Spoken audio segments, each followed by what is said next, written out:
एक रात मैं अपने दो दोस्तों सुरेश और अजय के साथ बाइक से तेल गांव के जंगलों से गुजर रहा था। मैं बाइक चला रहा था और दोनों पीछे बैठे थे। पूर्णिमा की रात थी। चांद की हल्की रोशनी जंगल के रास्ते पर फैली हुई थी। चारों ओर सन्नाटा था, बस हमारी बाइक की आवाज सुनाई दे रही थी। अचानक अजय बोला, भाई बाइक साइड में रोक दे, बहुत जोर की टॉयलेट लग रही है। मुझे भी जाना था तो मैंने बाइक रोक दी। मैं और सुरेश एक तरफ चले गए और अजय दूसरी तरफ गया। काम खत्म करके जब हम वापस बाइक की तरफ आए तो अजय वहां नहीं था।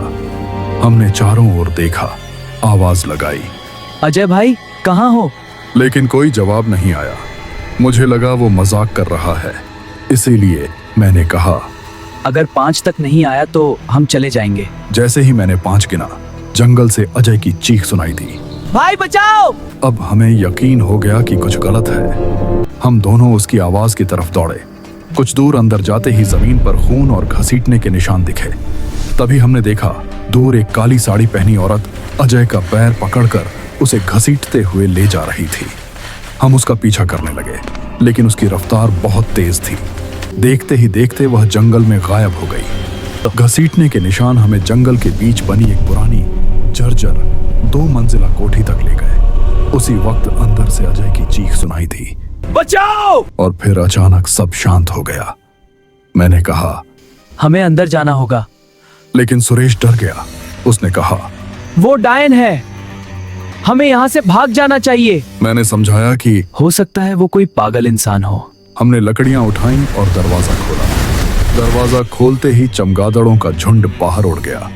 अंदर हर तरफ मकड़ियों के जाले, टूटी कुर्सियां, धूल और अजीब सी बदबू थी।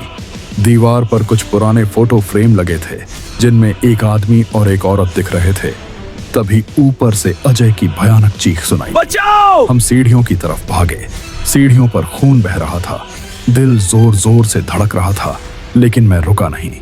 जब हम ऊपर पहुंचे तो सामने का दृश्य देखकर हमारे रोंगटे खड़े हो गए। कॉरिडोर में छत से अजय की लाश उल्टी लटकी हुई थी। उसके पैर रस्सी से बंधे थे और उसका सिर गायब था। तभी हमें अजय की आवाज सुनाई दी, भाई मुझे बचाओ। आवाज एक कमरे से आ रही थी। हम डरते डरते उस कमरे में गए। कोने में वही औरत बैठी थी, पीठ हमारी तरफ थी और वो अजय की आवाज में रो रही थी। मैंने पूछा, तुम कौन हो? अजय कहाँ है? तभी वो औरत मुड़ी और हम कांप उठे। उसका सिर नहीं था, उसके हाथ में अजय का कटा हुआ सिर था और वही सिर बोल रहा था, दोस्तों मैं यही हूँ। हम समझ गए कि वो कोई इंसान नहीं बल्कि चुड़ैल या अधूरी आत्मा है। तभी उसने अजय का सिर अपने गले पर लगाया और एक झटके में उसे जोड़ लिया। अब वो मुस्कुरा रही थी और बोली, मुझे मेरा सिर ला दो, वरना मैं तुम्हारा सिर ले लूंगी। हम वहां से भागे। जंगल में दौड़ते हुए मैंने देखा कि सुरेश पीछे नहीं है।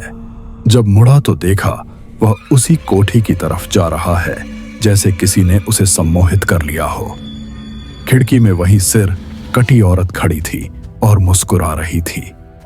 मैंने सुरेश को खींचने की कोशिश की, लेकिन उसने मुझे धक्का दे दिया और मैं पेड़ से टकरा गया। जब होश आया तो सुरेश कोठी के अंदर जा चुका था। मैं दौड़कर अंदर गया और उसी कमरे में पहुंचा। वहां सुरेश अपने गले पर छुरी रखे खड़ा था और बड़बड़ा रहा था, मुझे मेरा सिर ला दो। और उसने अपने ही हाथ से अपना सिर काट लिया। मैं डर के मारे कांप गया। तभी पीछे से अजय की आवाज आई, डर गए? मैंने मुड़कर देखा। खिड़की में वही औरत बैठी थी जिसने अब अजय का सिर पहना हुआ था। मैं भागने लगा, लेकिन दरवाजे पर वही खड़ी थी।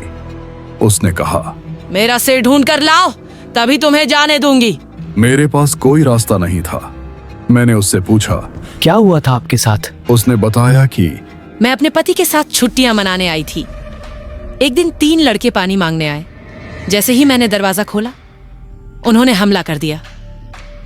तभी मेरे पति आ गया और लड़कों से लड़ने लगे, लेकिन एक लड़के ने उसे चाकू मार दिया। फिर वही लड़के ने मेरा सिर काट दिया। फिर मेरा शरीर बरगद के पेड़ पास दफनाया गया था, लेकिन सिर गायब था। अब मेरी आत्मा अधूरी है मुझे मुक्ति पाने के लिए। मेरा सिर चाहिए। मैंने सोचा, उसने बताया कि उसका पति मछली पकड़ने तालाब गया था और उन लड़कों ने वही मछली खाने की बात की थी। शायद वही लड़का उसका सिर तालाब में फेंक आया होगा। मैं कोठी के पीछे तालाब पर गया। वहां मैंने एक नारियल पानी में फेंका और उसी जगह के आसपास गोता लगाने लगा। करीब 2 घंटे बाद मुझे कीचड़ में फंसा हुआ एक कंकाल जैसा सिर मिला। मैं वह सिर लेकर आया, उसकी कब्र खोदी और शरीर के साथ सिर को जला दिया। जैसे ही आग लगी, मैंने देखा उसकी आत्मा रोशनी बनकर आसमान की ओर चली गई। मैं वहां से भागा और कसम खाई कि उस जंगल की तरफ दोबारा कभी नहीं जाऊंगा।